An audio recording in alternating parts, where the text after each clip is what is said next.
যে কিভাবে আমরা শর্টকাট টেকনিকে সলভ করতে পারি, কিভাবে আমরা ডিফেন্স করার বলো 6 মারতে পারি, কিভাবে আমরা একদম ঠুকে ঠুকে খেলার জায়গায় সেভাগের মতন চালিয়ে খেলতে পারি। আমার মনে হলো যে এগুলো আমাদের শিখিয়ে দেওয়া উচিত, বিকজ আমরা পারি শর্টকাট, আমরা পারি চালিয়ে, আমরা পারি 22 বলে 50 করতে, কিন্তু আমরা দেখাই বিকজ এগুলো উচিত না। তাহলে কত কষ্ট করে আমরা অঙ্কটা সলভ করেছিলাম, এখন দেখ আমরা ঠিক 2-3 লাইন ক্যালকুলেশন করে অঙ্কটাকে পুরোপুরি করিয়ে দিচ্ছি। But distance perform by professional. কেউ জিজ্ঞেস করে যে রাহুল দ্রবিড় কি ধরনের প্লেয়ার? দ্রবিড় হ্যাঁ দুর্দান্ত প্লেয়ার, দুর্দান্ত ডিস্ট্রিবিউটেড প্লেয়ার, খুব ডিফেন্সিভ প্লেয়ার, মানে তাকে আউট করা খুব ইম্পসিবল ছিল।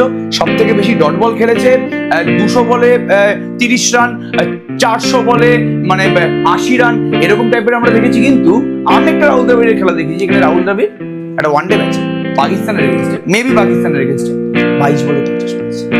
তার মানে মাঝে মাঝে আমাদের যে ন্যাচারাল ওয়ে অফ স্টাইল, আমাদের ন্যাচারাল স্টাইল, সেখান থেকে মাঝে মাঝে বেরোতে হয় টিমের স্বার্থে। আমরা এটা ক্রিকেট থেকে শিখেছি, টিমের স্বার্থে মাঝে মাঝে নিজের কিন্তু স্টাইল অফ প্লেইং সেরকম ভাবেই